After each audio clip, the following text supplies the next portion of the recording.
started playing bagpipes within a year and a half, I think it was. I won Scottish Junior Champion at 14-year-old in the bagpipes, and I'm from a big family. I've got 5 brothers and a sister, and 2 of my brothers play the drums, another brother plays accordion, my sister played the guitar, and 2 other brothers just sat shouting at us to shut up. So it was a noisy old house. Hi, welcome to today's Ask Austin. Today I'm going to be speaking to Daniel Sweeney, also known as Piperdan. Hi Dan, how are you today? I'm good, Austin, how are you? Yeah, excellent, thanks. Now obviously the name Piperdan probably gives things away, but do you want to tell us a little bit about what you do? As you're quite right, like I said, the name gives it away. Piperdan is, I specialise in bagpiping events, generally weddings is pretty much my speciality, what I do, but I also do corporate events, birthday parties, anniversaries, funerals, pretty much anything that anyone thinks that the bagpipes will enhance any occasion, they'll give me a shout and I'll go along and I'll do a turn, and that's pretty much what it is. Excellent. So we were chatting earlier and you were telling me about you've been out and about recently doing something a little bit different. Do you want to tell us about what you've been doing? Yeah, well, what it is like yourself, we're wedding suppliers pretty much, and the way things have went with this coronavirus, the work's pretty much dried up, for the foreseeable future. So I was thinking one day what I'm going to do, to try and get myself out there again, get into the public eye as such. So I put a wee bit together for Facebook about if anybody can't get to see their parents or grandparents for their birthdays or anniversaries, they would phone me and I would go to their house, almost like a singing telegram, but I suppose you call it a pipogram. I'd go along and play half an hour of traditional Scottish music, which it's usually older generation that I'm doing it for, who appreciate the more traditional tunes like St Mary's Wedding, Scotland the Brave, Highland Laddie, stuff that they know they can tap along and sing along to and stuff like that. So it's been really, really good. Local Health article on me as well about it, and got a photos, and it's really just rocketed. It's been a godsend, really. It also it's quite humbling to know, because a lot of people make the point that they know what I do for a living and they're supporting a small business in a small community as well. There's a lady I done last week for her anniversary. Her and her husband was 15 years married, and she was trying to think, what can we do? So they saw me in the Herald and they've been in touch, and ever since then she's an NHS worker, so she's been thinking, how can we get Danny out here again? So her son goes to St Ishbia Primary School, so I was there last Tuesday playing for the primary sevens. They had a kind of drive past for the last day of school. Mm-hmm. And she's always on the phone, I need a piper here, can you do this? So it is really humbling, because she's trying to support me as much as possible, and a lot of people who are booking me make that point as well, that we don't want to see small businesses in a small community fail. So it's been really, it's been brilliant. Yeah, it's been good. It's great to see everyone pulling together and helping each other at times like this. Yeah. How long have you been playing the bagpipes? I started when I was 9 years old. It was pretty much, I had 2 brothers played in the local pipe band in Crieff, and I used to go along just to watch them, and somebody said, do you not fancy trying the chanter? And I was pretty good at the recorder at school. So, but I didn't like the recorder, but I was good at it, so I picked up a chanter, and I tried to get out of music at school by saying, look, my tutor said I've got to jack in the recorder because it's too conflicting, but she wasn't buying it, so I had to stick in the recorder. And from then it's just snowballed. It's started playing bagpipes within a year and a half, I think it was. I won Scottish Junior Champion at 14-year-old in the bagpipes, and I'm from a big family. I've got 5 brothers and a sister, and 2 of my brothers play the drums, another brother plays accordion, my sister played the guitar, and 2 other brothers just sat shouting at us to shut up. So it was a noisy old house. So it's been nearly 30 years, in fact just over 30 years I've been playing. 35 years. Had a few years off. I had an accident. I lost use of my hand for a couple of years. It was severed some tendons and stuff like that. Wow. So a few years ago I'd been meaning to get back in it. And I promised a friend I would pipe at his wedding, and I didn't want to set out bagpipes or anything. And we're sitting in the pub as usual. Yeah, I'll play your wedding, don't worry about it. And so that G'd me up. I had to then go and buy a new set of bagpipes and pretty much start from scratch again. But brilliant. It's been absolutely, it's just like riding a bike.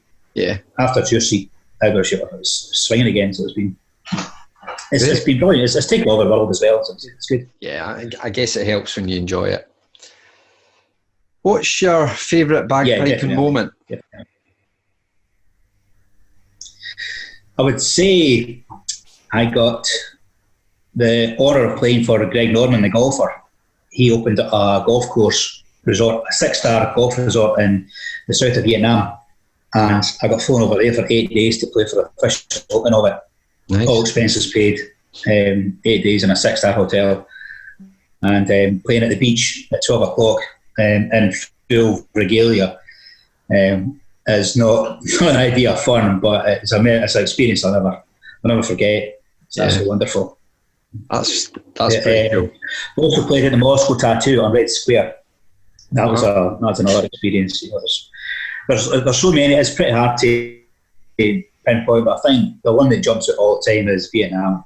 You know, because it was me myself. It wasn't a part of a pipe band. They came to me as such. You know, so it's quite an honour to do that one. Nice, very good. Do you teach the bagpipes? I do. It's something I've just recently got into as well. There's a local gentleman in Falkirk as well. He teaches bagpipes. I've known him for many years, and he asked if I'd be interested in helping him out. He was getting busier and busier and busier, and he knew that I've got a lot of time during the week as well. So he passes the novice pipers on to me. I'll teach him the scales, go on maybe the first 2 or 3 tunes, and then I'll pass them on to Neil to then take them to the more advanced level. So I'll do the groundwork for him, and then pass them on to him. So then it's almost like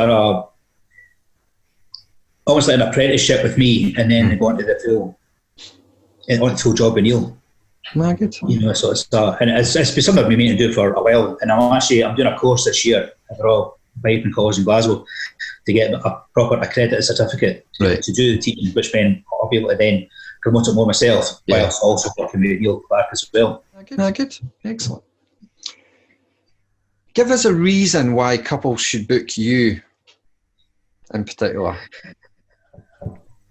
One thing that all the feedback that I get from nearly 100% of my clients is how easy it is, how easy a process it is. It's a lot of times it's basically one phone call. That's it. It's say, we need a paper on this date and this time, and that's all they need to know. They're comfortable in the knowledge that I'm going to be there an hour before I say I'm going to be there. Probably without sounding too big-headed, I'm probably one of the smartest looking pipers on the wedding circuit, wearing the full regalia, which I think at a wedding, even a funeral as well, actually, I wear at a funeral all the time now as well, because I think it's such a big celebration, a funeral as well as a wedding, that I think the couple deserves the best. And if you're there looking, I say, like you see the picture in the background there, well, if you've got a piper dressed like that, and it's such a focal point at a lot of events that things don't happen until the piper starts. So as soon as the piper starts, they know that that's it. Oh, there's something happened. Now, because I've been in the wedding industry for a long time now, photographers, videographers, humanists, they don't really have to tell me or give me signals. You know, I just know instinctively. Right, you see the bride's ready to go. You know, I'll just give the humanist or something a wink and say that that's it, we're ready to go. I'm not too much in people's faces. I like to respect people's privacy as well. You know, it's I don't mingle too much with folk. I'm there to do a job, and I do the job, which personally I think I do the job pretty well.